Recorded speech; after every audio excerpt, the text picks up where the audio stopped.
I have the job of nominating people to serve on the federal benches.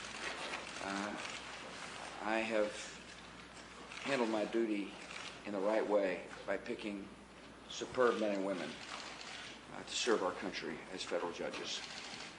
People with integrity and honor, people of high intelligence, three of whom are with me today.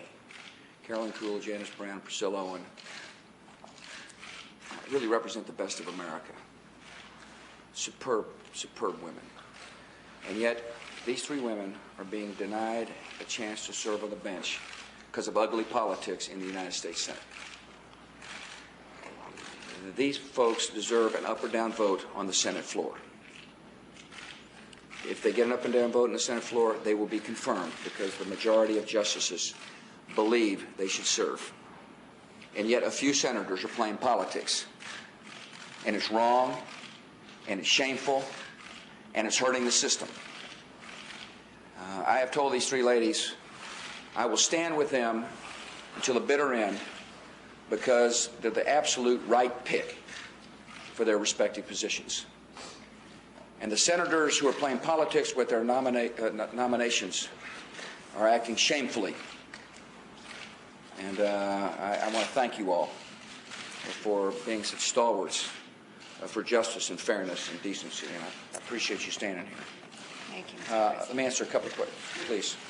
Mr. President, can you tell us your ideas about how you'd like to see speed up the transfer of power in Iraq? Yeah. Are you interested in setting up, for example, an interim government before a constitution is written?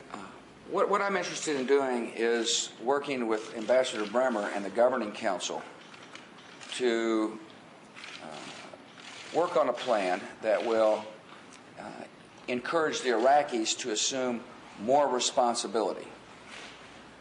Ambassador Bremer sat right here yesterday and talked to me about the Iraqis' desire to be more involved in the governance of their country.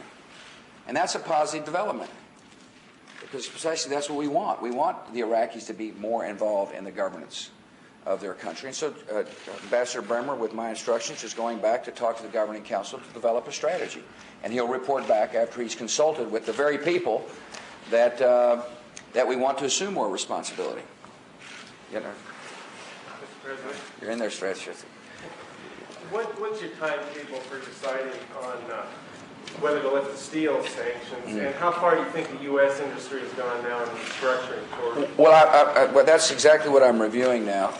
Part of the decision was based upon the International Trade Commission's finding that our industry had been harmed, and therefore I imposed some tariffs in order to allow for a restructuring of the industry. I'm in the process of reviewing the extent to which the industry has been restructured. I'll make a decision within a reasonable period of time. Yes, Stretch. Excuse me. I couldn't tell if you wanted to ask a question or not today. Is this about the judges? Yeah. Okay. If I had time, I would. What are you prepared to do about the fact, and how worried are you about the fact that ordinary Iraqis appear to be more irritated with the presence of U.S. troops and more supportive of Iraqi insurgents?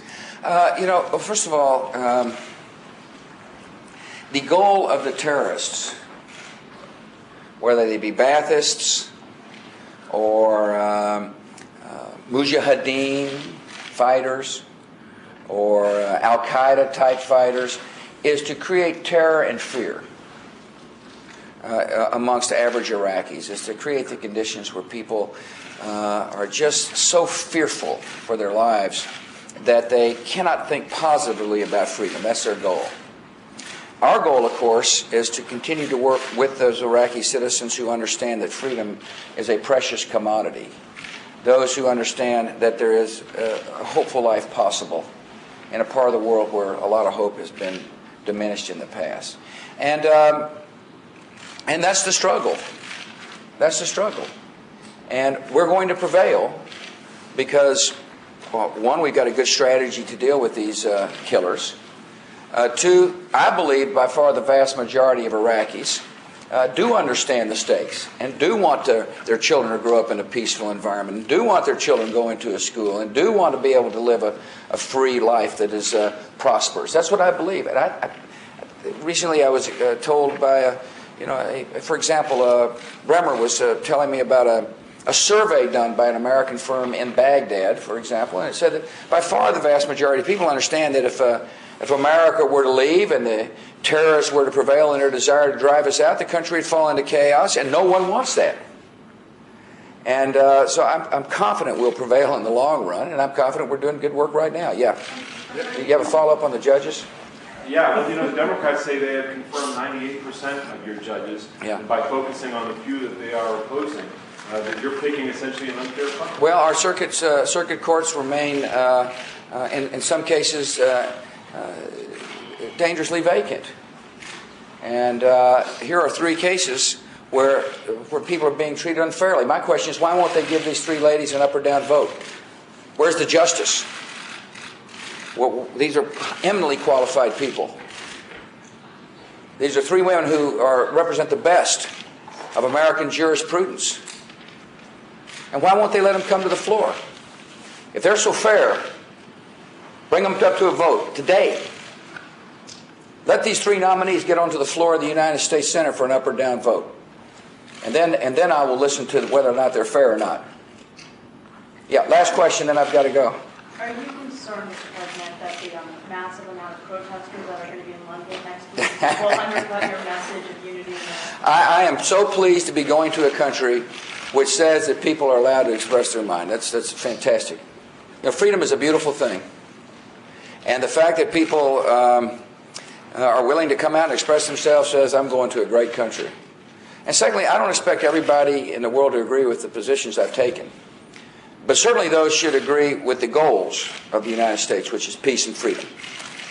See, we believe that freedom is not America's gift to the world. We believe freedom is the Almighty's gift to everybody in the world. We believe free societies are peaceful societies. We believe in human justice and human dignity and human rights. We cry when we hear stories about people being tortured, women being raped in rape rooms. We weep when we discover mass graves of innocent Iraqis. We understand that tyranny is not the form of government that will bring hope and justice. And therefore, we're not only willing to defend our own security, we're also willing to defend the rights of others.